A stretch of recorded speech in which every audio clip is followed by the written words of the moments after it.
Good afternoon, ladies and gentlemen. Our webinar is going to begin. I'm Steve Love, President and CEO of the Dallas-Fort Worth Hospital Council. We want to thank all of you for participating today. This will be an educational webinar, and it's hosted in coordination with FORVIS, who is an associate member of the Dallas-Fort Worth Hospital Council. Today's topic is really top of mind for everyone, and it's defensible pricing in the age of transparency and the importance of strategic pricing development and rate benchmarking. This is certainly a hot topic. We know it's being looked at the energy and commerce level, at the federal level. In Texas, it's been a big topic in our state legislature. And consumers deal with the impact of rising prices and interest rates.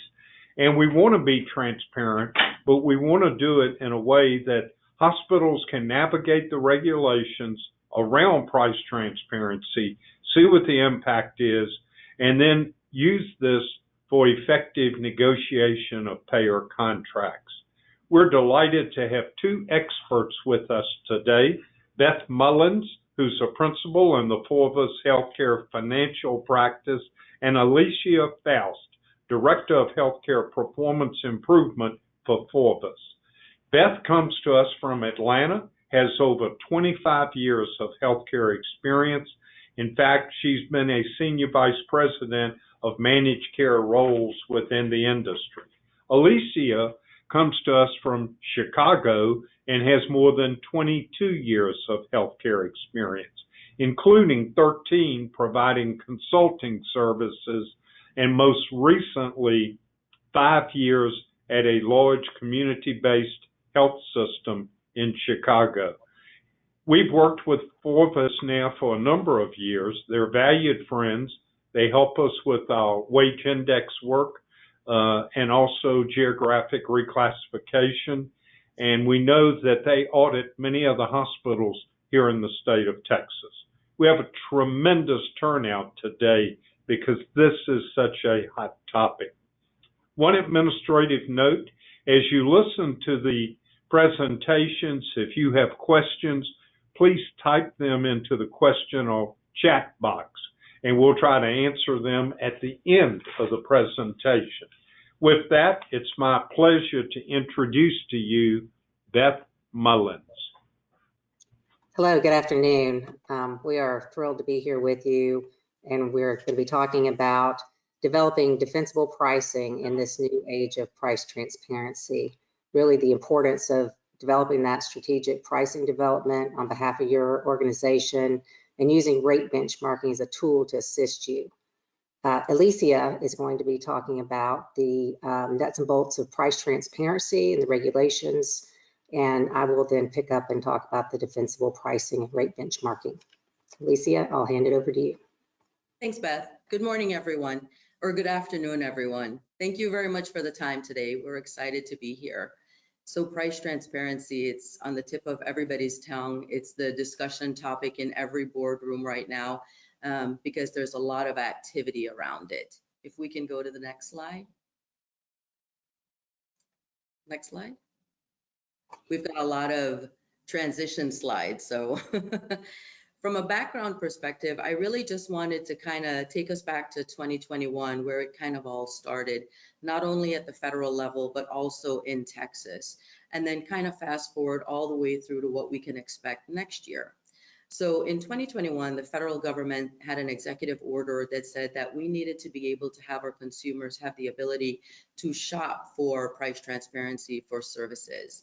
So they came up with the machine readable file as well as the shoppable file, or an online estimator tool that became a requirement for every hospital that met the definition of hospital under CMS. In Texas, at the same time, that September of 21, the machine readable file and the shoppable services file, as well as the online estimator tool, really did follow almost identically to the federal rule, the exception being that federal legislation and HHS wanted to be able to kind of understand how hospitals were reporting. So they actually incorporated in their legislative session that every hospital in the state of Texas needed to actually report what they were submitting to the federal government. What happened in 2021 is that when that legislation went in, very few Texas hospitals actually saw it. And so only about 2% of the entire state of Texas actually complied with that. And so there was a plethora of emails and letters that went out last year from Texas HHS. And many of you on the call today probably received one.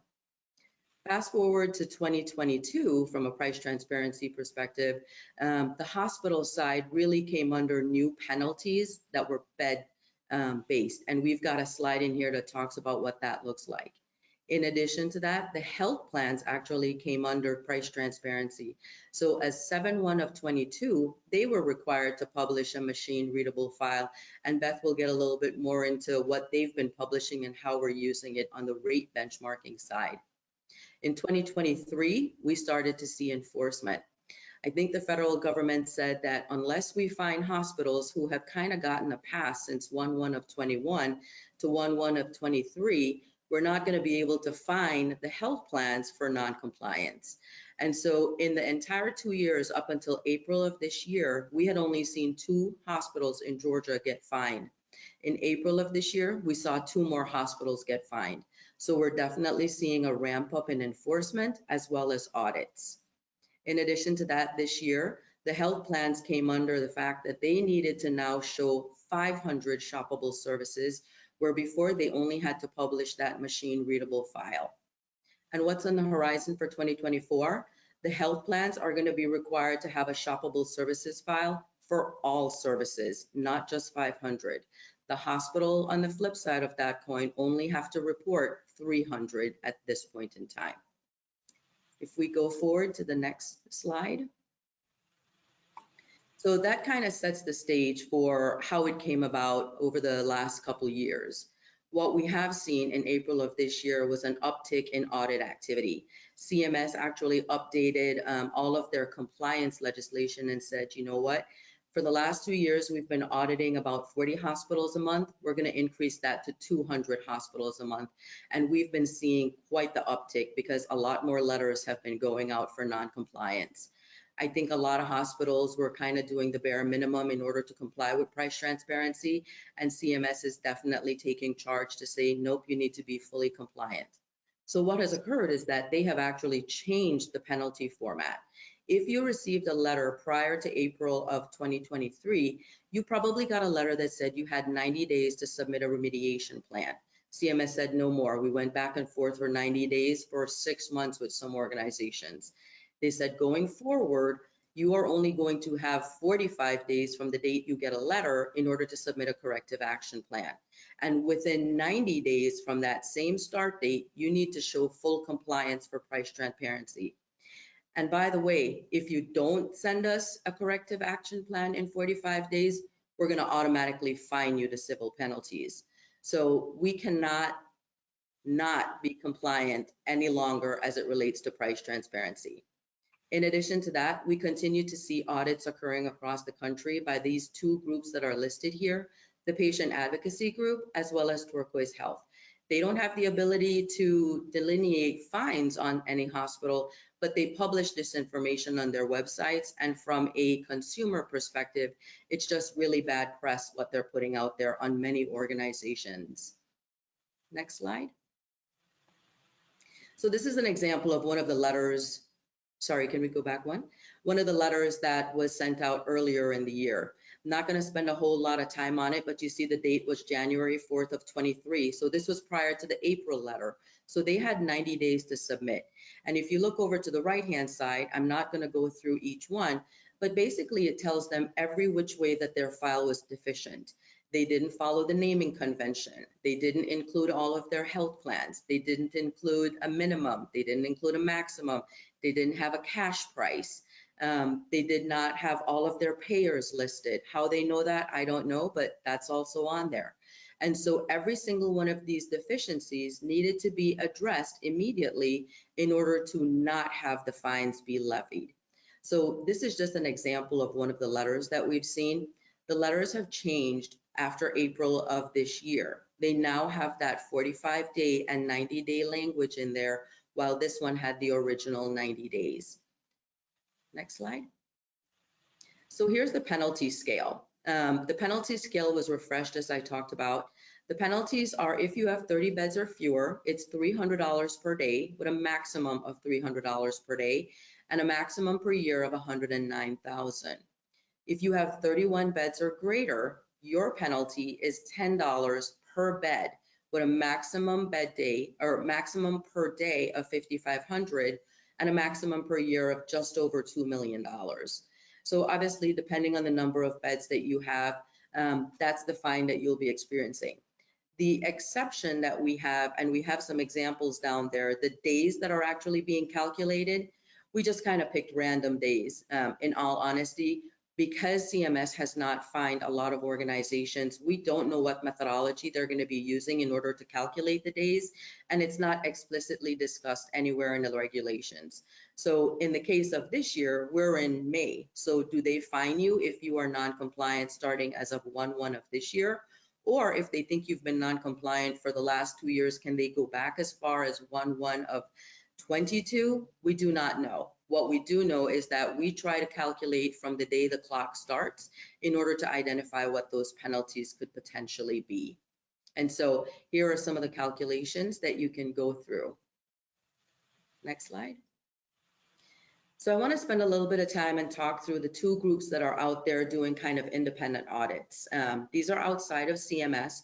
The Patient Right Advocacy Report is one of them. They complete audits all year, but their most recent report was in February of this year. They have audited over 2,000 hospitals across the country and really have reported that only about 24.5% of those hospitals have achieved full compliance. That's a pretty staggering statistic when you think about it. And they are pretty bold about what they put out on their website and how they rank you as an organization as it relates to compliance and non-compliance.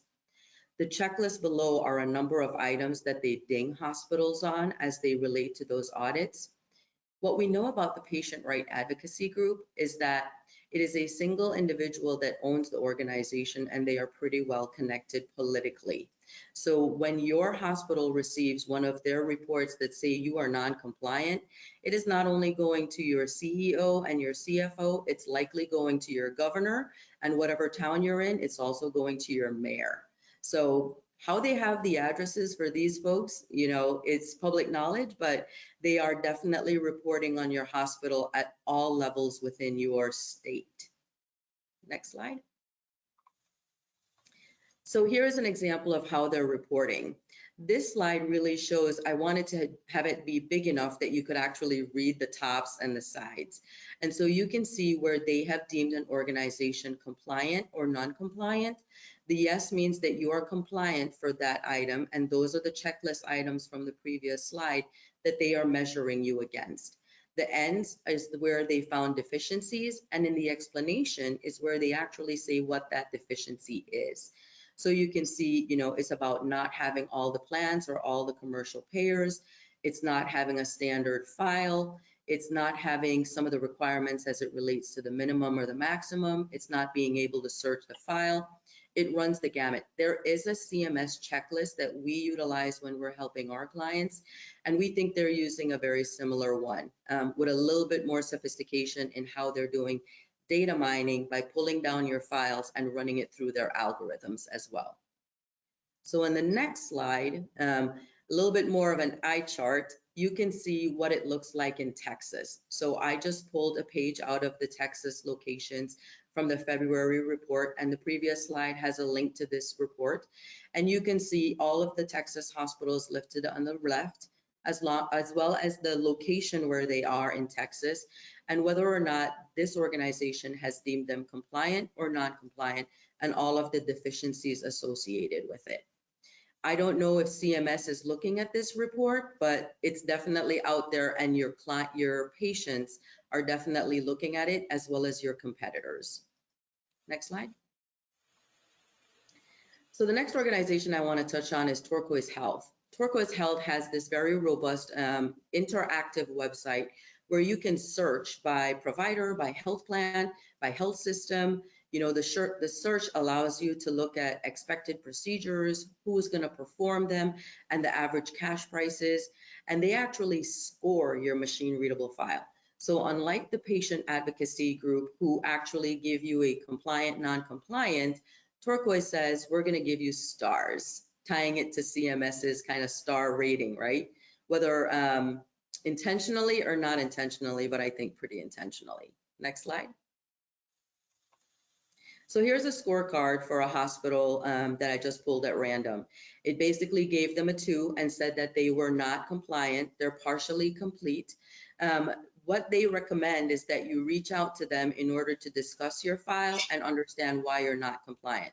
We did meet with the leadership of Turquoise Health a couple of weeks ago because we have work that we've completed for a hospital across on the East Coast where they're a 7-hospital health system. We did all 7 of their files.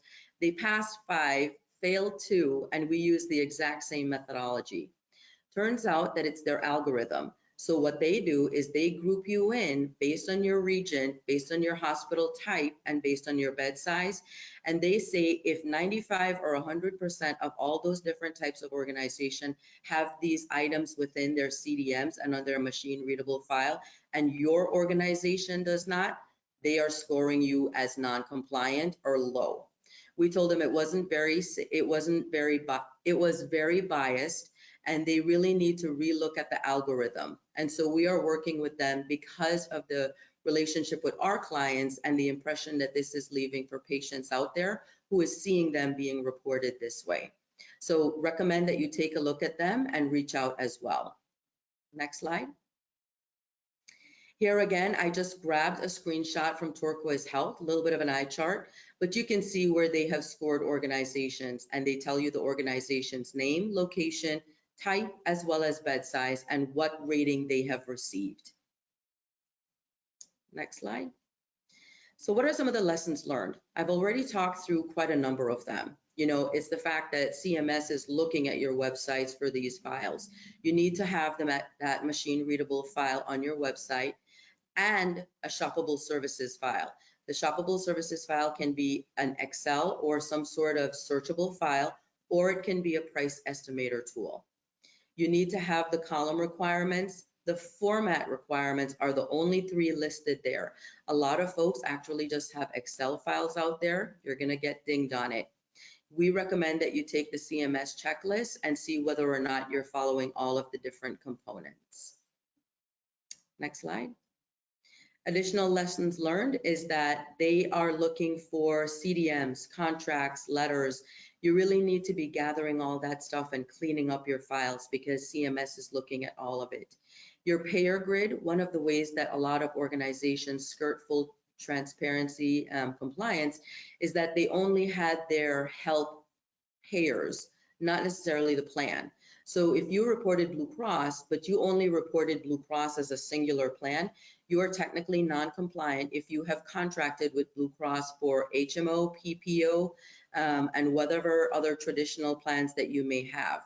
What that means is that every plan that you have contracted contracts for with that payer needs to be on your machine readable file.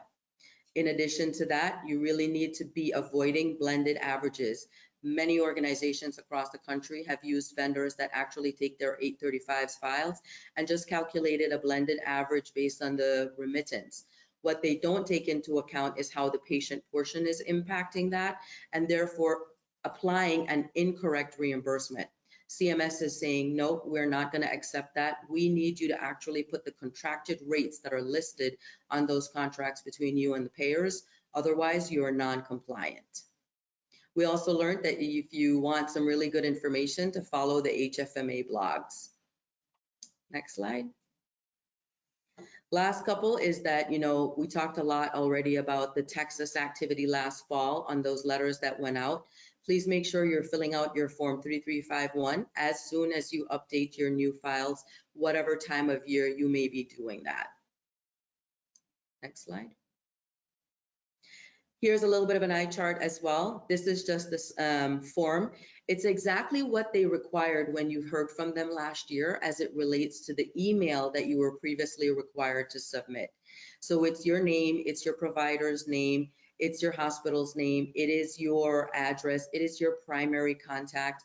There is nothing on here that you should not be able to find in about 5 minutes within your organization. What they do require is that when you update your price transparency file on your website, that you submit this form so that they have awareness that you have changed your file. And it only needs to be updated on an annual basis, is when you need to be sending this form in. Next slide. Another, yep, leveraging data. So I'm only going to spend a couple minutes here. The way we leverage data is we use it with our clients to do market position on the top line gross revenue, really helping them to understand how they sit in the market. Are their prices high, low, average? What kind of opportunity do they have in order to increase their top line gross revenues? We're also looking at self-paid discount policies to see whether or not our policy really is meeting the need of our patients and whether or not we're being too conservative or too generous. We're also looking at payer negotiations that Beth's going to get a whole lot more into, and we're looking at different billing methodologies to ensure that we're aligned with what our patients are seeing at other organizations. And if we haven't looked at our pricing, making sure that we're bringing them up to kind of current industry best practices. Next slide. I'm not going to spend a whole lot of time here, but we gave you an example specifically as to how we're using that data. It's all publicly available. Bump your price against your competitor's price. And in this case, you can see that our client here was on the high end, only 44% of their competitors. Lots of opportunity from a top line perspective. Next slide. What's the patient impact? We say it's the good and the not so good, right? The good is that we should have increased patient satisfaction based on our price transparency files. We've always known that patients are craving this data, but we really need to be able to help them understand and make these files workable and usable and manageable for them. We're consultants and we're in these files every single day and we still struggle with them. So we really need to work on making the files as easily accessible to those patients as possible. The other good is that if you do this right, you're going to create a ton of trust between your healthcare providers and your patients. And they're not going to be surprised under the No Surprises Act by what their out-of-pockets are. So really a lot of opportunity to have quite a bit of goodwill with your patients and making them comfortable with what you're charging. Not saying that you're overcharging or undercharging, just making them comfortable in what their out-of-pocket is going to be so they can plan for it. The not so good is the fact that we still see a lot of fragmented training across organizations. The front desk staff, the scheduling staff, the folks that are actually owning the price transparency files really do not have a good understanding of what you're publishing, mostly because we haven't spent a lot of time really making those files as meaningful and as compliant as they can be. So really spending time internally and ensuring that we're building good quality files that anyone within our organization can actually speak to and explain to our patients. Next slide. So what's on the horizon? I kind of touched on every single one of these already. The payers are going to be required to share all of their shoppable services, and we need to be thinking about what that means for us as hospitals. Today, CMS gives us 70 that we need to comply with and 300 overall. Are we going to be asked to have a shoppable services file that encompasses all of our services within the next year as well? Definitely more audits and penalties. So start cleaning up your files. Payers are going to be looking at each other's data now because those payer files are available and they've cracked the code in how to read each other's files. So stronger negotiations are going to be happening at the hospital level with every payer across the country. We're hoping to have increased patient satisfaction. And then just a couple of months ago, we know that there's a lot of discussion around the pharmacy benefit manager bill.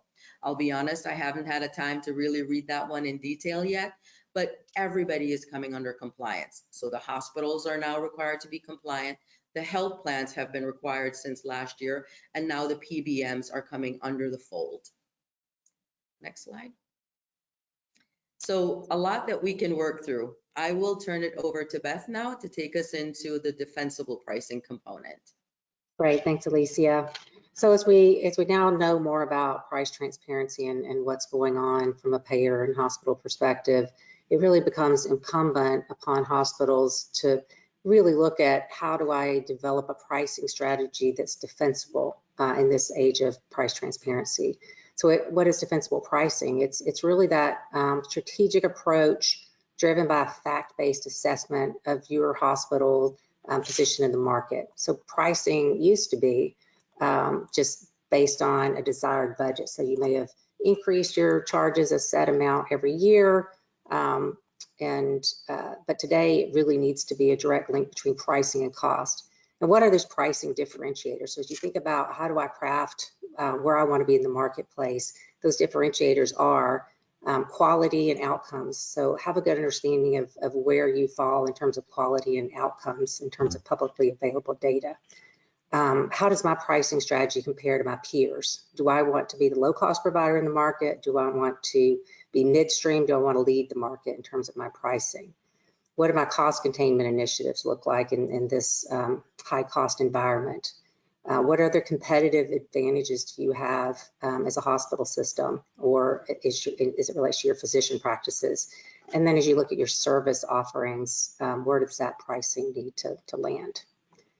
And so as you're thinking about those considerations for hospitals and the impacts on different groups, so from a payer or an employer group repercussion, you need to think about how do your services align with your peers?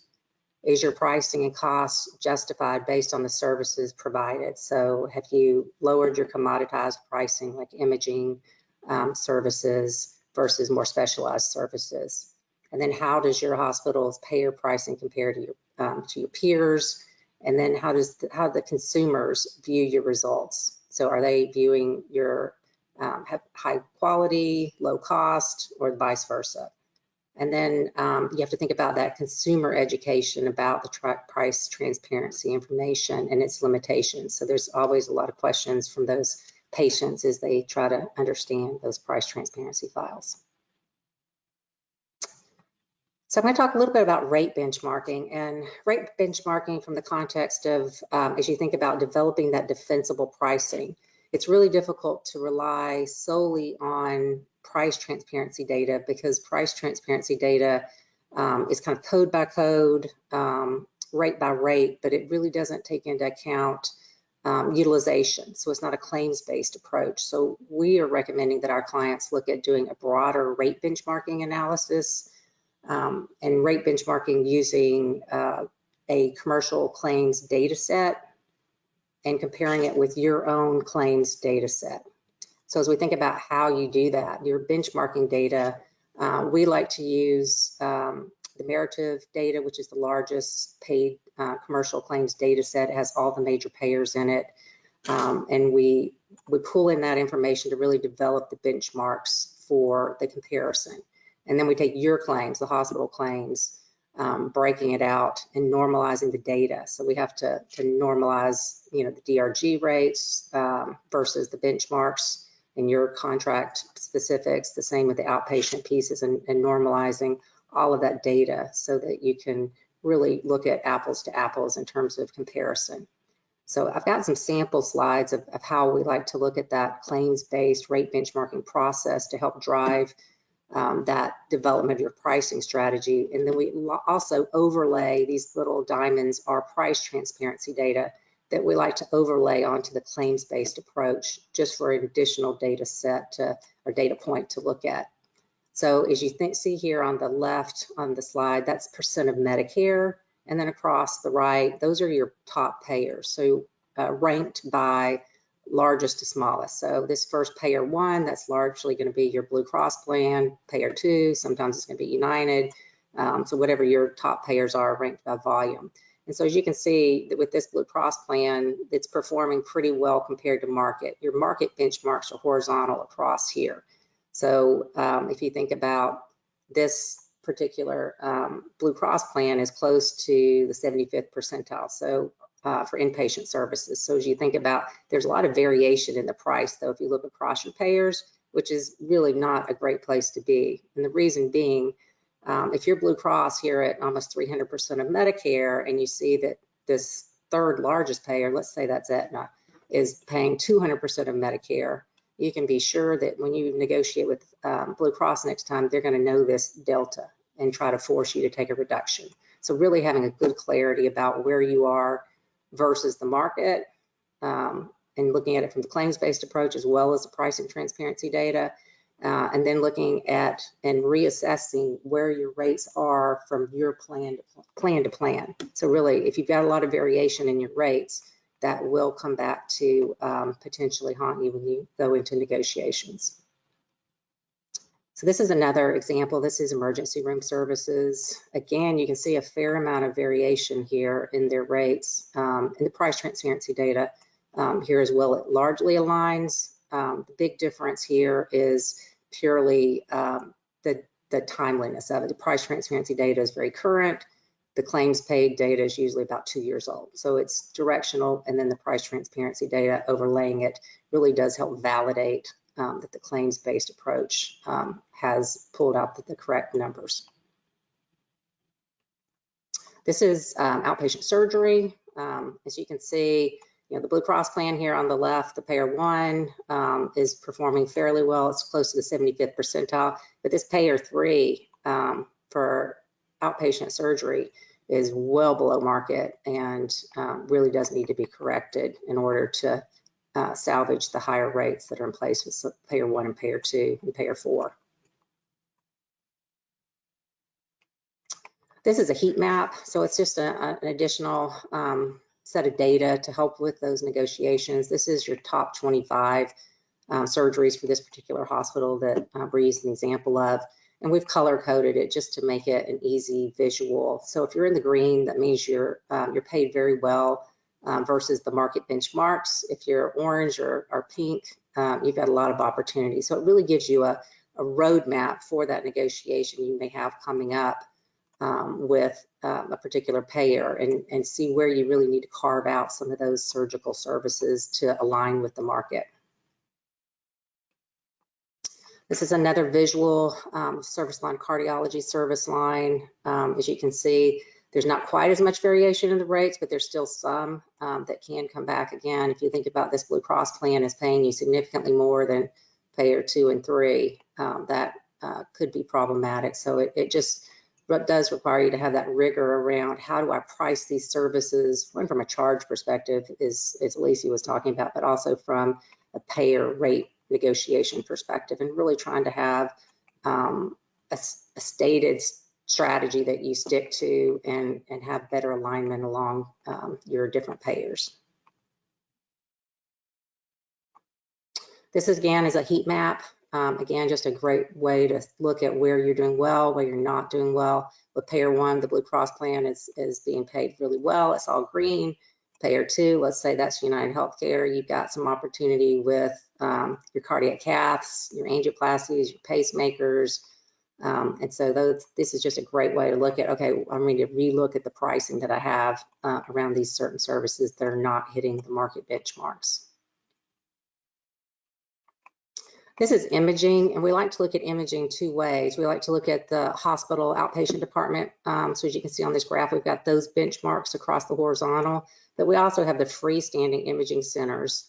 And you may not want to try to compete with the freestanding imaging centers, or you may, as a stated strategy, want to compete with it. So at least it gives you that data to see if I want to come down on that pricing so I don't get steered around by payers. Here's where that pricing is. And as you can see, there's a huge variation between HOPD imaging pricing and freestanding imaging centers.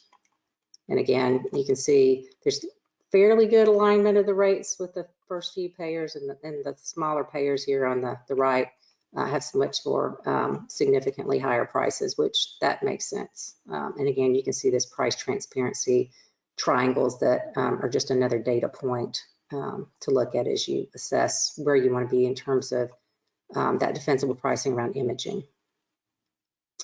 This is a deep dive. This is, if you look at MRI, and I won't spend too much time on this, but you can see the price transparency data here, and you can see the different benchmarks across different markets. This is a visual of the CT. This definitely highlights some issues with payer 3, 4, and 5 in terms of their pricing versus the benchmarks of the market, as well as the price transparency data. So again, that just shows you, okay, this is where we need to focus on payer 3, 4, and 5 in terms of carve-outs for CT services. And then we can look at it with low-tech imaging. You can see payer 1 is paying well below market for low-tech imaging, and that might be a stated objective for this hospital. It may be that a lot of that is, say, mammograms, and they may want to purposely price those very low. But it's certainly something to investigate. Does it make sense? Is that what your stated objective was? If not, look at, you've got significant opportunity as it relates to the market for those services. And then from a physician benchmarking perspective, again, here's your percent of Medicare on the left, your payers across the bottom, and your benchmarks are horizontal here. And you can see there's pretty good alignment between payer 1 and 2, 3 and 4 have significantly higher rates. So, you really have to look at this in aggregate across your system. So how do your hospital rates compare for payer 3 and 4? Maybe they're a little low and they're paying the physicians a little higher. But again, it's just that you have to have that rigor of looking at it and making sure that it fits in with the objectives of the hospital system. So just in summary, in terms of that defensible pricing, again, just to come back and think about how you want to price your services, and those differentiators being your quality and outcomes, where your peers are, looking at those cost containment initiatives, and also if you have any value-based programs that really need to be taken into account, looking at where you have competitive advantages around service offerings, and then just where do you want to be in the market? Do you want to be high quality, low cost, high quality, high cost? Really having a very thought-provoking conversation with the executive team and the managed care executives really is important in today's world of price transparency. So that's it as far as the core of the presentation. I believe we're going to take some questions now. Yeah, thank you. Great presentation, Alicia and Beth. We do have some questions. Question number 1. What if one rate for multiple benefit plans, or does CMS really want to see the same rate listed multiple times for each payer benefit plan by name? They do. So if you have Blue Cross, for instance, and you've got an HMO and a PPO and a traditional plan, and you have a contract with each one of them that are independent, and the rates are exactly the same, the fact that you've negotiated by plan, you must show each plan. So the regs specifically state that it's payer and plan that you have contracted, even if it's exactly the same. So we literally do a copy-paste exercise. Okay, great answer. Here's another question, and I think as you were going through your presentation, they may have picked up on this. They have a question about CPT code 41899. Is it normal to see such a high percentage, or is it also due to variation in the nature of the procedure itself being an other? I think I understand the question. Really, it's about the negotiations that you have with those plans. So if you've negotiated well, as Beth said, when she showed her charts, you could have really good rates in one column and not so good in the other.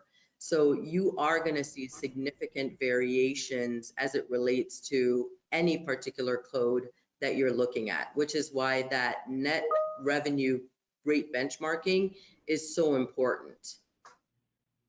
Hopefully I answered. Good point. Okay, thank you. Here's another point in a question that came in. Most hospitals generally are lucky to break even with Medicare. Many lose money on Medicare. If we continue to compare and index off of Medicare, isn't it really a race to the bottom eventually when it comes to pricing? Well, I don't think we're recommending that you price your commercial contracts in Medicare. It really is just a benchmark, because it is such a widely used benchmark in the hospital industry to say what percent of Medicare. And most of our clients we're seeing, significantly, more than 200% of Medicare. Depends on the market, of course, but specifically in Texas, I think you're probably even pushing north of 300% of Medicare in many cases. So we like to have several data points. We like to look at it as a percent of Medicare, because that's just an easily translatable benchmark as you talk to hospital industry folks. And then using the market benchmark, so the 25th median, 75th percent of the market, which is not tied to Medicare, that was those horizontal lines. So it's good to triangulate and look at several different data points because pricing strategy is so complex. It's complex as it relates to where you are in the marketplace, what unique services you have. So really triangulating and looking at several different benchmarks and data points is important to really arrive at that correct pricing strategy for your organization. Here's a question. There are many different types of providers. Recently, many private equity firms have entered outpatient surgical types of providers, and they have picked high margin types of procedures. Will they be subject to the same scrutiny as other providers? Right now, they are not. Correct me if I'm wrong here, Alicia, but physician practices that are owned by private equity and surgery centers, I don't believe are covered under any price transparency rules at this point. They are not. The price transparency rules are around the CMS definition of a hospital. That's a good point. Thanks for that answer. That was a great question. As you have worked with your clients, have you seen the tone related to payer negotiations change since the advent of price transparency? Absolutely. When we've worked with several of our hospital clients and supporting them with their negotiations, there's definitely Cigna is definitely using the price transparency data. The Blue Cross plans largely are, and United Healthcare, they're looking at that data and they're cherry picking it, which is why it's good to really have a good understanding of where you are for different services with a particular payer. So for example, on one of those slides where the inpatient rate for the Blue Cross plan was 300% of Medicare, and with the next largest, so let's say a United Healthcare was 200% of Medicare, they would cherry pick that and say, look, your rates are significantly, Blue Cross would are significantly lower with United Healthcare. We're going to force you to take this lower rate, but in total, they may be equitable contracts if you look at all of the services blended together. And that's why we recommend doing that full rate benchmarking analysis that really is claims-based approached, not just cherry picking rate to rate. Thank you. We had a question, more of an administrative one, you don't have to answer, but somebody wanted to know, is this being recorded? And it is, and Chris will coordinate with people that have registered related to the recording. Yeah, I'll send a link to everyone tomorrow. So we will send a link out if you did register for it. And as far as the actual presentation, Chris, we're going to be able to share that with the people as well. Yes, Beth and Alicia said that we could share that, so I'll send that out today. Great, that's terrific. Now, I know that we've got primarily a Texas audience here, and you touched on it, and you did a good job during your presentation. And we know our legislature is wrapping up. But here's a question. Do you have any Texas-specific price transparent requirements currently in place that you would like to highlight for the people on this webinar? As I mentioned on the presentation, the Texas legislation really mirrored the federal regs word for word. It was really around the reporting piece. They wanted to be able to have awareness as to what was being published on hospitals' website. I think so that they could probably pre-audit in order to provide support to the Texas hospitals as part of the federal rule. But I am not aware of any federal or Texas-specific requirement outside of the reporting. Thank you. We have another question. Did the AEOB go away for fall of 2023? Do we know what the AEOB is? Yeah, I don't understand the question. Yeah, I'm not, let's see, that, I won't give the name of the person, but whoever wrote the one on AEOB, can you define what AEOB, so it'll be a little more specific? There it is.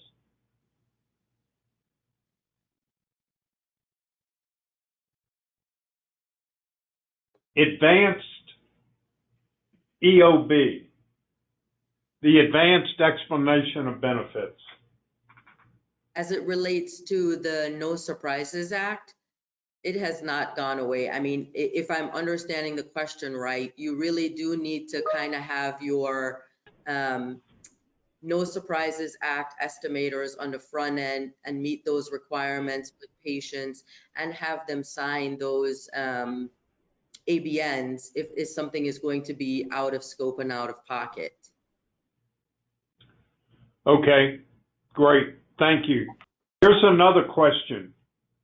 Can you elaborate on not using the 835/837s for blended average? So part of what we've seen on the 835s and the 837s is, and it's really the 835 where the remits come in, the reimbursement actually blends the patient portion as well as the payer portion. So what CMS's rule says is that you need to actually provide on your website that negotiated rate. So CPT code 99999, you've negotiated with Blue Cross that is $100 reimbursement. Well, if you actually take the blended average as it relates to the 835 files, the patient portion is $20. So what you end up reporting is $80 as the reimbursement, right? And what that means is that the negotiated rate of 100 does not reflect the blended average from the 835s. And so you just have to make sure that you're using the 835s appropriately to ensure that what that reports ties back exactly to the fee schedules or the reimbursement from your contracts as they've been negotiated. Thank you. You know, I know you mentioned you have clients you're working with on rate benchmarking, and this next question is, have you seen those clients better understand their market position after they have done rate benchmarking?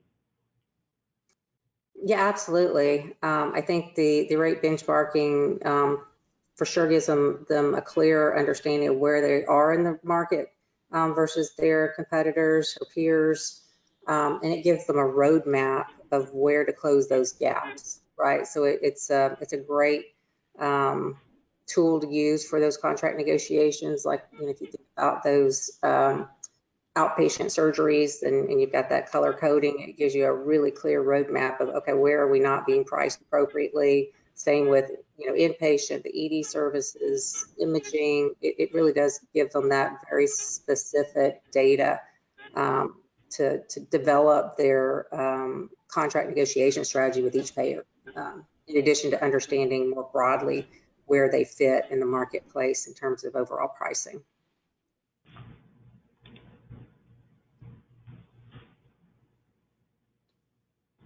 Okay, here's another question. It's just coming in. They just finished typing it.